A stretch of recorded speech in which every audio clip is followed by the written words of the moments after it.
बंधुओं, एक कथा सुनाऊं? मैं सुनाता हूं कथा में। एक ही गुरु के दो शिष्य हैं, सुदामा और कृष्ण, संदीपनी उपाध्याय इनके गुरु जी। लेकिन एक शिष्य सोने की नगरी का राजा है, पूरे विश्व का अधिपति भगवान है, और एक शिष्य एक फूटी सी झोंपड़ी में रहता है। ऐसी गुरु कृपा होती है। यदि ऐसी गुरु कृपा हो तो सबका विश्वास ही उठ जाए गुरु कृपा से, परंतु नहीं, गुरु कृपा तो समान है।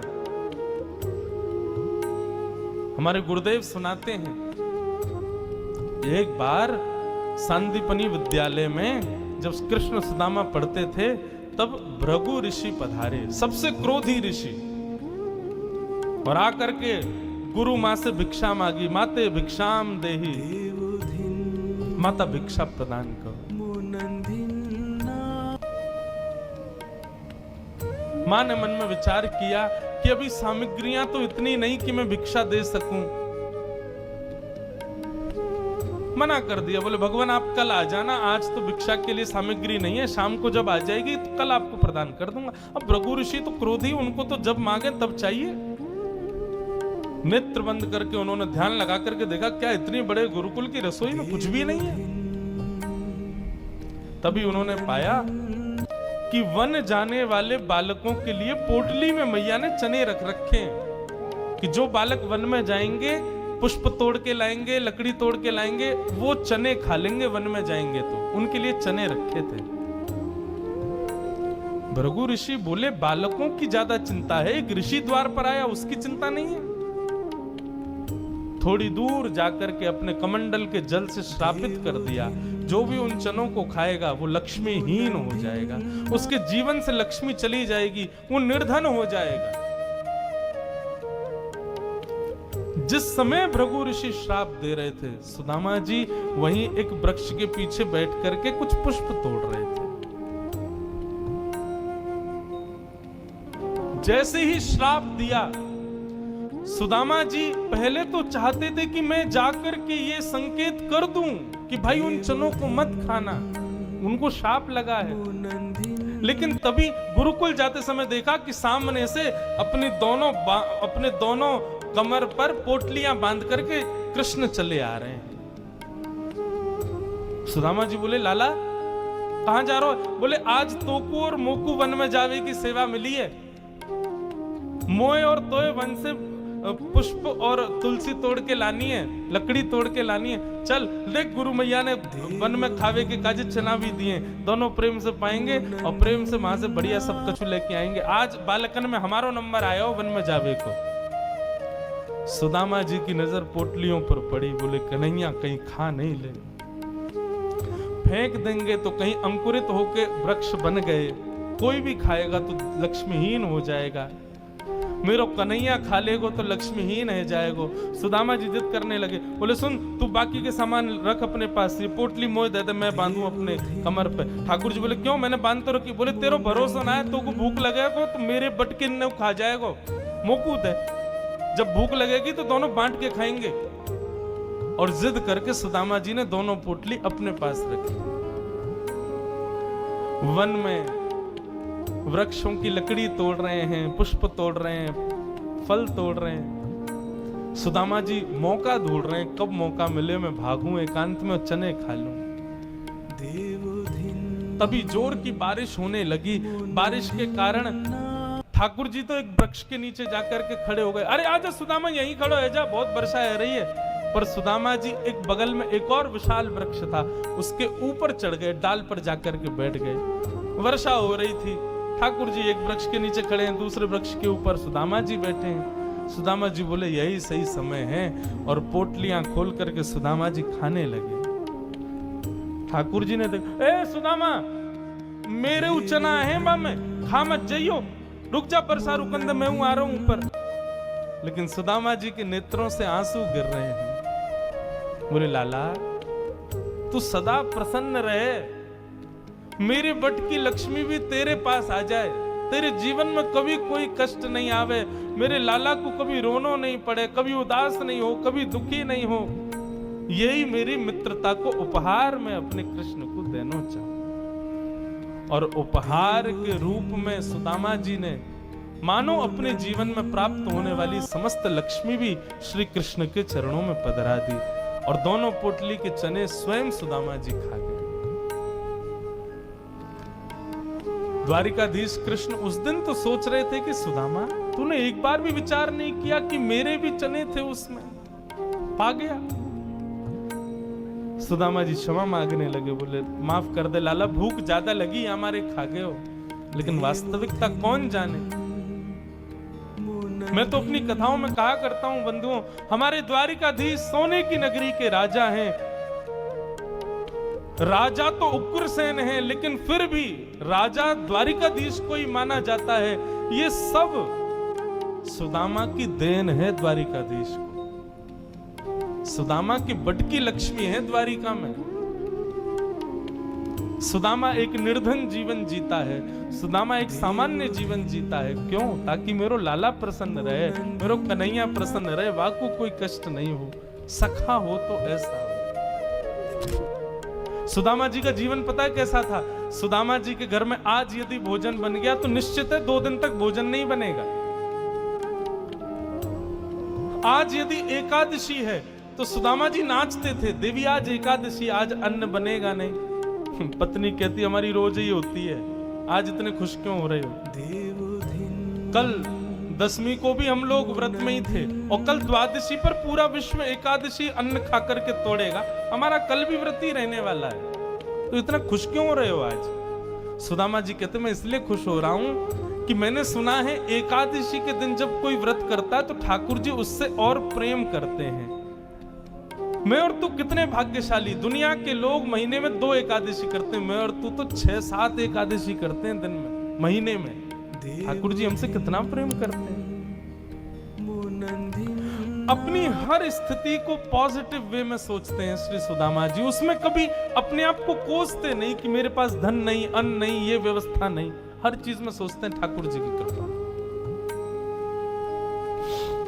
सूरदास जी के पास नेत्र नहीं थे, दुनिया के लोग कोसते, बोले कि यार तुम 24 घंटे भगवान का नाम गाते हो और उस भगवान ने तुमको आंख भी नहीं दी। सूरदास जी इतना सुंदर तर्क देते, बोले अरे भले आदमी जरा बात तो सुन। बोले बताओ। बोले तुमको आंख दी है भगवान ने, इसका मतलब तुम कभी कल को गड्ढे में गिरे ना तो लोग तुमको ही कोसेंगे, अरे देख के नहीं चलता है। लेकिन मैं कभी गड्ढे में नहीं गिरता, क्यों? क्योंकि तुम तो अपनी जिम्मेवारी पर अपनी आंखों से देख के चलते हो। मुझे नेत्र नहीं दिए ठाकुर जी ने, क्यों? मेरी उंगली पकड़ के श्याम सुंदर चलता है। मेरी जिम्मेवारी उसके हाथ है, तुम्हारी जिम्मेवारी तुम्हारे हाथ है। अपने आप देख के चलो, कहीं गिरो नहीं, कहीं फिसलो नहीं। लेकिन मेरी उंगली पकड़ के तो श्याम सुंदर चलता है। अरे तुझे देखने की आवश्यकता नहीं, मैं चल रहा हूं ना आगे आगे। मेरी जिम्मेवारी ठाकुर जी ने ली है, इसलिए मुझे नेत्र नहीं दिए। यदि कोई सर्वगुण संपन्न है तो इसका मतलब है कि उसको सारी जिम्मेवारियां दे रखी हैं ठाकुर जी ने। लेकिन कोई व्यक्ति अगर अभावग्रस्त जीवन जी रहा है तो यही समझो कि ठाकुर जी ने मेरा ये भाव ले रखा है, तुझे इसकी जरूरत नहीं है, मैं निर्वहन करवाऊंगा। ऐसा सोचे, ऐसा विचार करे, कोई दुखी नहीं होगा। सुदामा जी महाराज फटी टूटी झोंपड़ी में रहते हैं, उधरी हुई धोती पहनते हैं, अन्न जल का तो कोई ठिकाना ही नहीं है, ऐसे घर में रहते हैं। पत्नी बोली द्वारिकाधीश आपके मित्र हैं, आप जाते क्यों नहीं कभी उनसे मिलने? सुदामा जी बोले कहीं मेरी दशा देख करके कोई ये ना सोचे गरीब है, भिखारी मांगने आया, इसलिए मुझे अजीब लगता है। और दूसरी बात ये कि मैं कृष्ण का सखा हूं। अब कृष्ण तो बढ़िया राजकीय वेश में रहता है और मैं ऐसे रहता हूं, कोई मुझे देख करके कहीं ये ना सोचे ये कैसा सखा ठाकुर जी का। इसलिए मुझे लगता है कि मैं यहीं से ही उनको भज लूं, उनके पास ना जाऊं। आज सुदामा जी की पत्नी ने सौगंध दे दी, तुम्हें मेरी सौगंध है, जाओ द्वारिकाधीश से मिलके आओ। पत्नी की सौगंध मान करके सुदामा जी आज विचार करने लगे, जाऊं? मेरी अवस्था देख करके कृष्ण ये तो नहीं सोचेगा कि कहां से आ गया, कुछ मांगने आया है। कृष्ण तो नहीं सोचेगा, लेकिन उसकी पटरानियां, उसके राज्य के लोग, महामंत्री आदि ये सब तो नहीं सोचेंगे। सुदामा जी को बहुत संकोच हो रहा है, लेकिन पत्नी की सौगंध है तो निकल पड़े। पत्नी ने 4 घरों में जाकर के अलग अलग एक एक मुट्ठी चावल लिए, जानबूझ के। क्यों?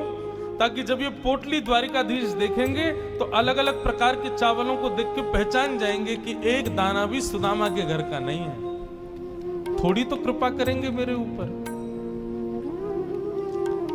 सुदामा जी पोटली दबाए निकल पड़े। सुदामा जी महाराज धीरे धीरे चल करके द्वारिका की ओर जा रहे हैं। एक गजल की 2 पंक्तियां हैं, मुझे बहुत प्रिय लगती हैं, सुदामा जी के लिए लगती हैं। रस्ते भर रो रो कर हमसे, रस्ते भर रो रो कर हमसे, पूछा पाँव के छालों में, वसती कितनी दूर बसाली, बसती कितनी दूर बसाली, दिल में रहने वालों ने, रस्ते भर रो रो कर हमसे, पूछा पाँव के छालों कौन हमारा दर्द सुनेगा, इन जख्मी दीवारों अपना अपना नाम लिखाए, बस्ती में रहने वालों ने, रस्ते पर। चलते चलते महीनों बीत गए सुदामा जी को।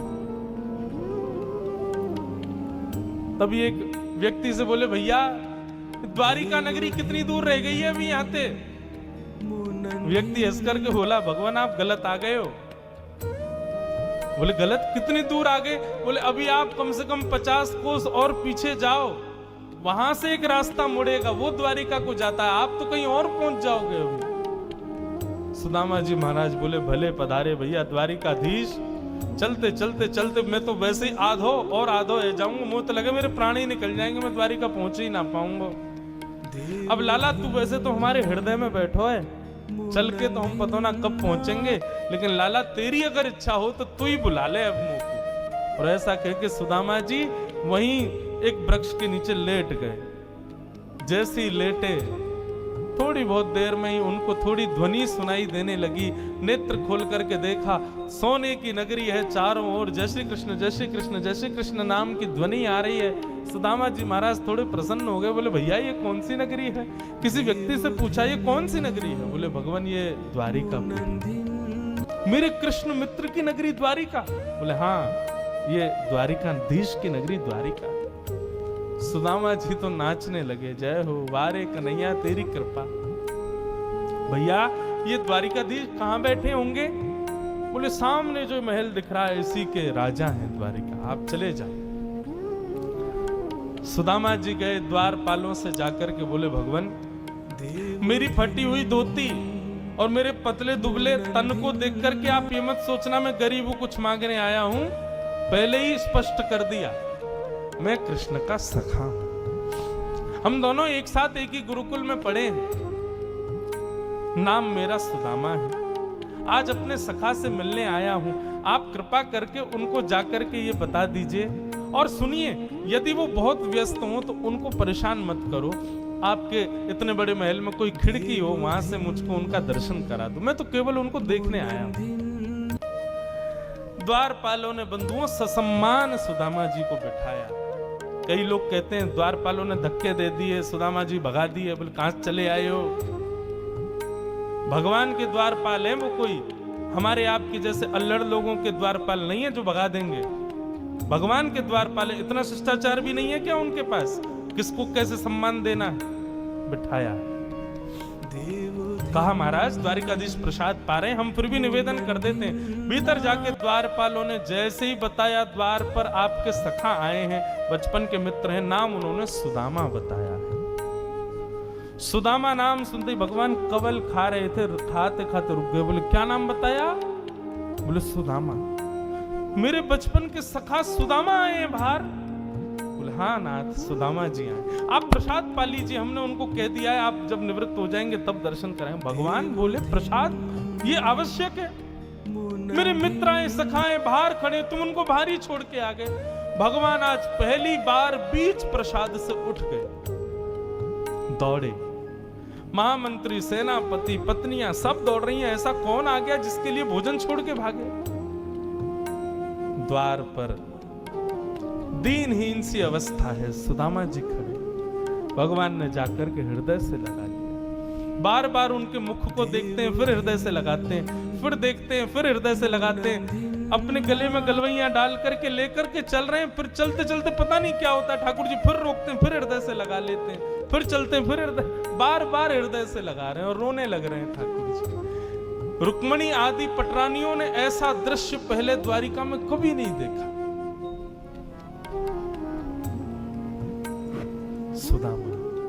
सुदामा जी को ले जाकर के द्वारिका के सिंहासन पर बिठाया।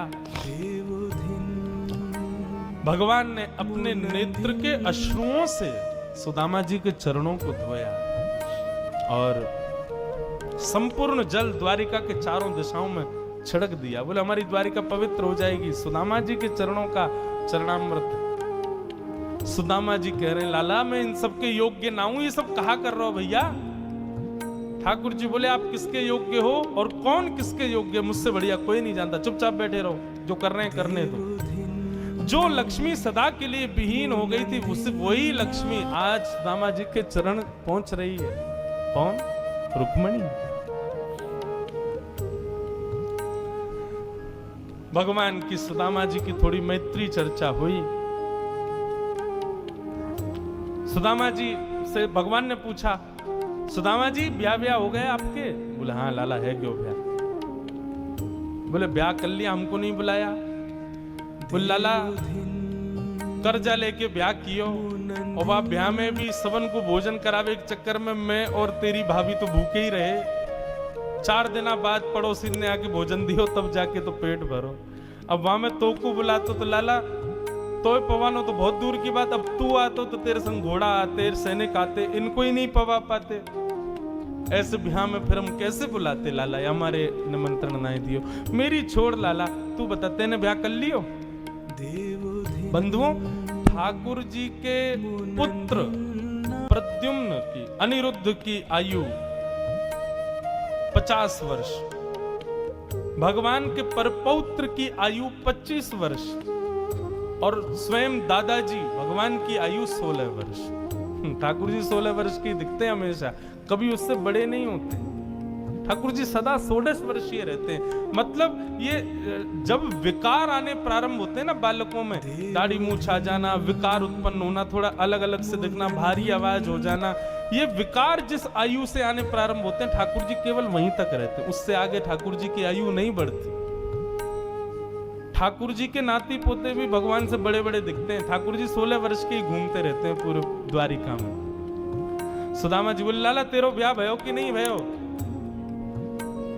भगवान बोले हमारे ब्याह की मत पूछो, जैसे आपका ब्याह बताने लायक नहीं ऐसे हमारे ब्याह भी बताने लायक नहीं। बोले नहीं नहीं लाला बता ब्याह भयो कि नहीं?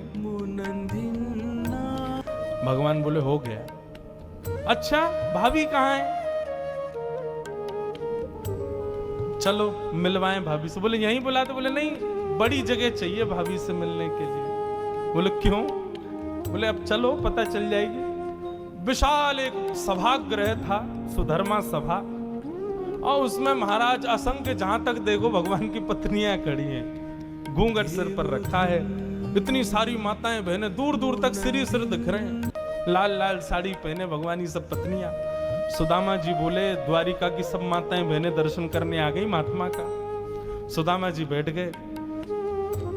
भगवान ने इशारा किया, आओ एक एक करके सब प्रणाम करो। मैं रुक्मणी प्रणाम, देवी चरसो भाग्यवती रहो। मैं जामवती प्रणाम, देवी चरसो भाग्यवती रहो। मैं सत्यभामा प्रणाम, देवी चरसो भाग्य, एक एक करके भगवान की। मैं कालिंदी प्रणाम, देवी चरसो भाग्यवती रहो। मैं भद्रा, मैं लक्ष्मणा, सब प्रणाम करती हुई 500 पत्नियां प्रणाम कर गई भगवान की। सुदामा जी बोले, लाला कोई मसनद दे दे। बोले क्यों? बोले मेरा हाथ थकोने के नीचे धर लूंगा, यहाँ पे मेरे हाथ में दर्द है रो लाला। ठाकुर जी ने मसनद रख दी। सुदामा जी उससे ही आशीर्वाद दे रहे, प्रणाम प्रणाम, सबको आशीर्वाद। जब 1000 पत्नियां प्रणाम कर गई, ठाकुर जी खड़े खड़े देख रहे थे। सुदामा जी बोले, लाला यहाँ पे आइयो, कितनी और हैं अभी? भगवान बोले 16,108। अच्छा लाला ये सब अपनी है?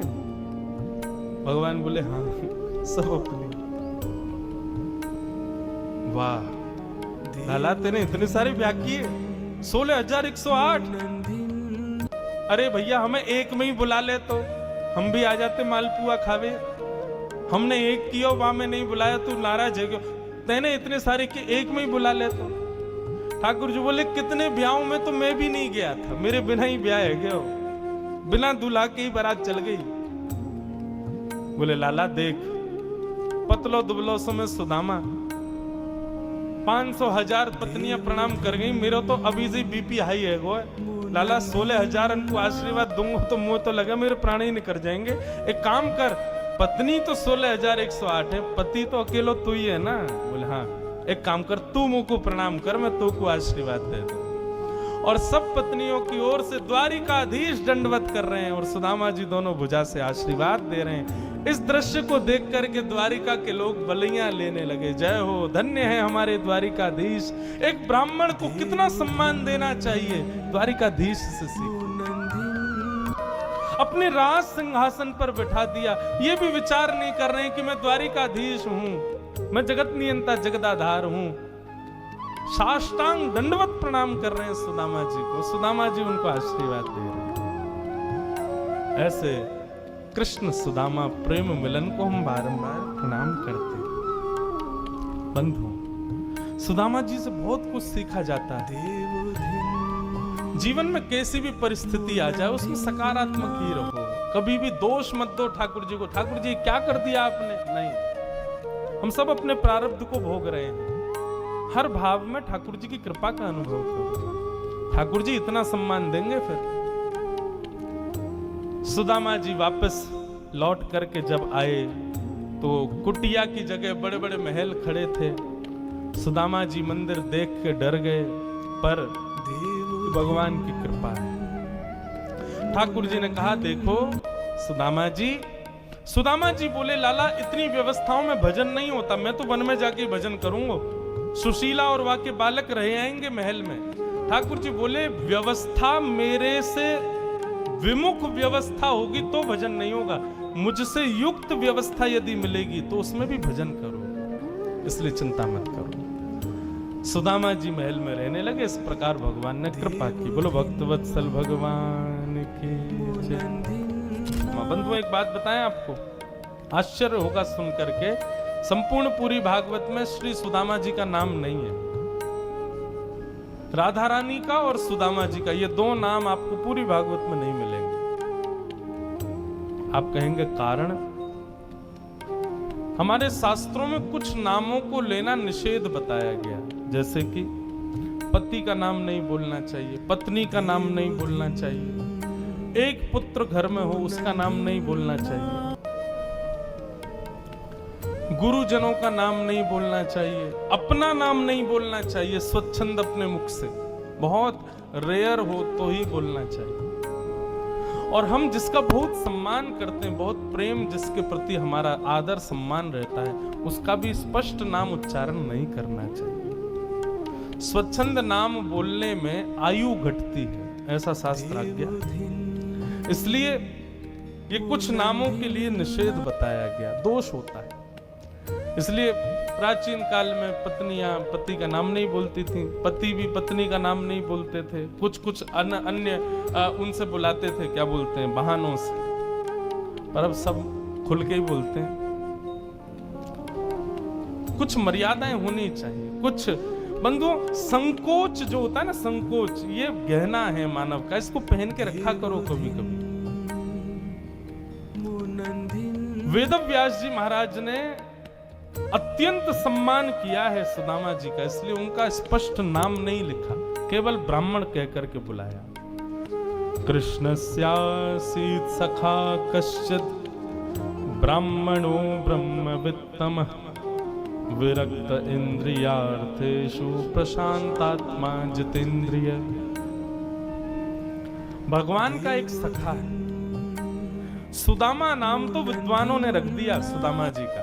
अच्छा, सुदामा नाम का अर्थ क्या होता है? सुदामा मतलब जो सुंदर दाम वाला है, उसको सुदामा कहते हैं। सुदामा जी पे तो दाम ही नहीं थे, तो फिर नाम सुदामा क्यों रखा? विद्वानों ने कहा, बोले भैया संसार के लोगों को धन दाम लगता है, लेकिन वास्तव में सुंदर दाम वो जो कभी खर्च ना हो, और वो है भगवान का नाम। वो सदा रहता है हमारे पास, कभी खर्च नहीं होता, कभी हमसे दूर नहीं जाता। इसलिए सुदाम क्या है, सुंदर दाम क्या है? भगवान नाम। आप कहोगे दाम से तो वस्तुएं खरीदी जाती हैं, भगवान के नाम से भी कृपा खरीदी जाती है, भगवान के नाम से भी ज्ञान, वैराग्य, विरक्ति, विवेक, ये सब भगवान नाम से ही खरीदा जाता है। इसलिए वह भी दाम है और सुंदर नाम है, इसलिए सुदामा भगवान के सखा। मित्र और सखा, इन दोनों में अंतर क्या होता है? जो काम पड़ने पर मिले, किसी कारण से आपके संग रहे, उसको मित्र कहते हैं। लेकिन जिसको कोई काम नहीं, जिसका कोई कारण नहीं आपके संग रहने का, केवल निष्काम भाव से बस आपका संग चाहता है, उसको सखा कहते हैं। तो यहां पर लिखा है कृष्ण स्यासीत सखा कश्चित्, भगवान के मित्र सुदामा है, नहीं सखा है, ठाकुर जी के सखा हैं सुदामा जी। सखा बनाओ बंधु। हमारे पूज्य गुरुदेव कहते थे, जितने कम मित्र होंगे उतने प्रसन्न रहोगे, जितने ज्यादा मित्र बनाओगे उतने दुखी। हमने कहा गुरुजी कैसे काम चले? बोले मित्र नहीं बनाओ, सखा बनाओ। और माफ कीजिएगा, सखा केवल एक ही बन सकता है, और ये वो है जे संग ही खाएंगे, संग ही रहेंगे। हमारे देखो संग ही रहते हैं। जो लोग आए, चिरपाल परिवार जिनके हम रुके, हमारे ज्योति जी उनके घर पर रुके, वहां हमारे लाल जी विराज रहे हैं, संग ही रहते हैं। आज तक अहमदाबाद में विराज रहे थे, अब जाएंगे गांधी धाम विराजेंगे, आज शाम को 4 दिन वहां विराजेंगे, फिर वहां से फिर मुंबई विराजेंगे, फिर वापस घर विराजेंगे। हम विदेश जाएं, विदेश भी संग ही जाते हैं, कभी भी एक क्षण के लिए भी दूर नहीं रहते ठाकुर जी। एक विश्वास मन में बना रहता है, कोई नहीं है संग में, ठाकुर जी संग में ही है, लाल जी मेरे साथ ही हैं। विश्वास सदैव हृदय में रहता है। सखा, हमको जो भोजन में मिलेगा वही वो पाएंगे, हमको जो पान में मिलेगा वही वो पाएंगे, सब कुछ वैसे ही होता है। सखा, ठाकुर जी के सखत्व को स्वीकार करने के लिए 3 गुण की आवश्यकता है। सुदामा जी में 3 गुण हैं, जिसकी वजह से भगवान उनको अपना सखा मानते हैं। और वो कौन कौन से गुण हैं? पहला गुण विरक्त इंद्रिय, अपनी इंद्रियों से विरक्त हैं सुदामा जी। मतलब इंद्रिय कोई भी इच्छा करे, पर देना उसको वही है जो भगवत संबंधी है। मतलब कानों की इच्छा हो रही है कि मुझे कुछ संगीत सुनना है, पर सुदामा जी कानों को वही सुनाते हैं जो भगवत संबंधी वार्ता हो, ठाकुर जी के कीर्तन हो, ठाकुर जी का संगीत हो, ठाकुर जी की कथा हो। कानों को और कुछ नहीं सुनाते। नेत्रों को सुंदर स्थिति देखने का मन होता है तो सुदामा जी महाराज ठाकुर जी का ही दर्शन करते हैं। जीव को कुछ पाने की इच्छा होती है तो भगवत प्रसाद ही पाते हैं। इसको कहते हैं विरक्त इंद्रिय। ठाकुर जी के सखा बनने का यदि मन हो तो पहले विरक्त इंद्रिय बनो, अपनी प्रत्येक इंद्रिय से भगवत वस्तु ही स्वीकार करो। उसके अतिरिक्त कुछ भी मत लो। ठाकुर जी के सखा का दूसरा लक्षण होना चाहिए प्रशांत आत्मा। प्रशांत आत्मा मतलब शांत भी नहीं, अत्यंत शांत। जितना हो सके कम बोलो, मौन रहो। बंधुओं, दो चीजों से मानव की आयु कम होती है, एक तो बहुत खाने से और एक बहुत बोलने से। बहुत अन्न सेवन करने से भी आयु कम होती है और बहुत ज्यादा सांसारिक चर्चाएं करने से भी आयु कम होती है।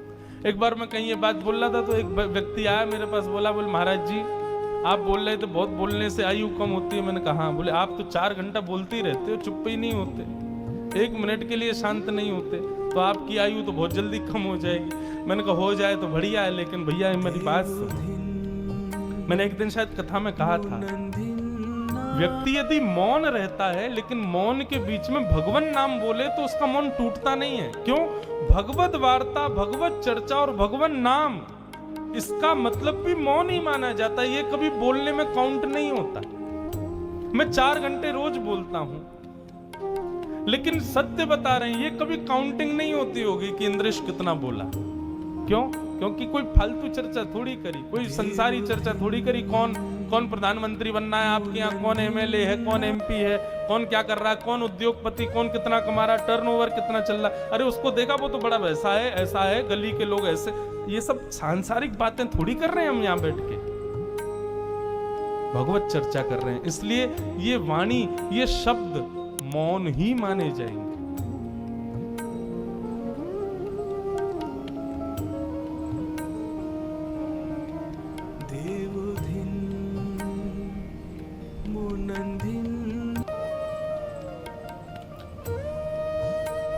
इसलिए भैया प्रशांत, थोड़ा शांत रहो। शांत से थोड़ा ज्यादा शांत रहो। कब बोलो?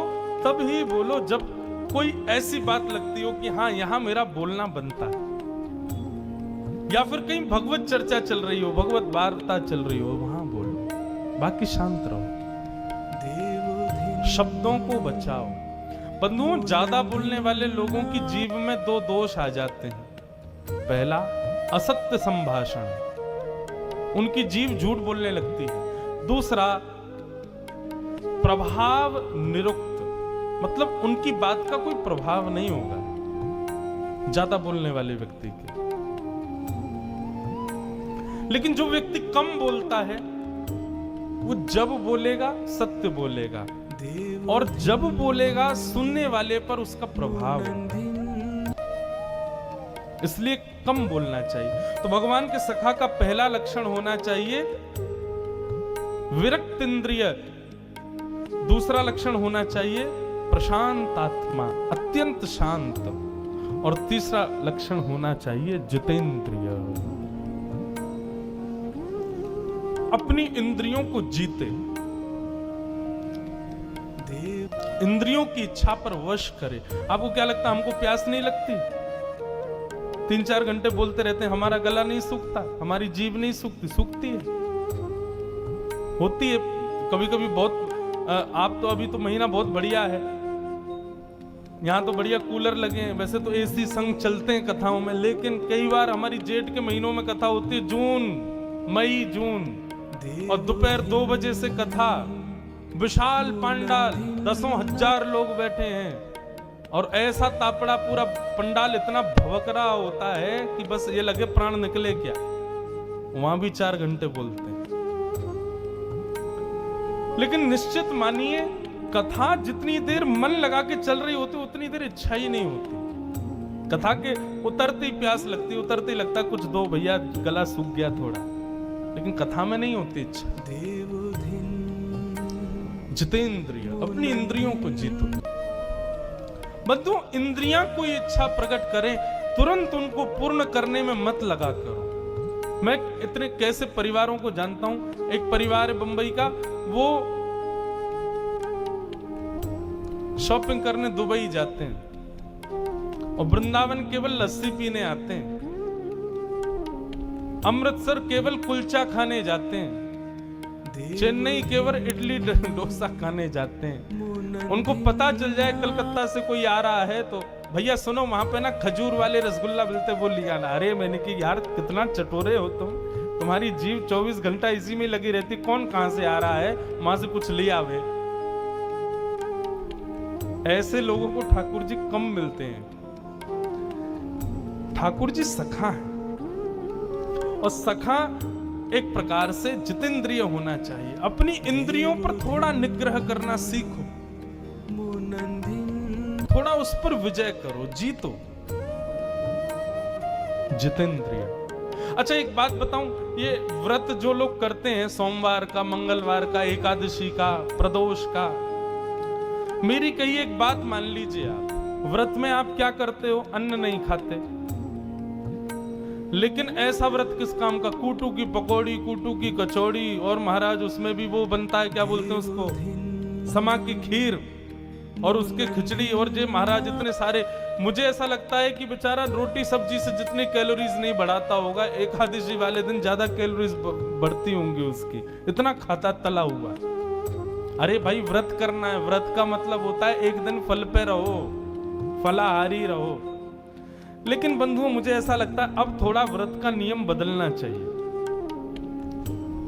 व्रत कैसे होना चाहिए, आप अपने दुर्गुण देखो, आपके अंदर दुर्गुण क्या है, कौन कौन सी आदतें ऐसी हैं जिसको आप रोज करते हो, नहीं छोड़ पाते, उसका त्याग करके देखो एक दिन।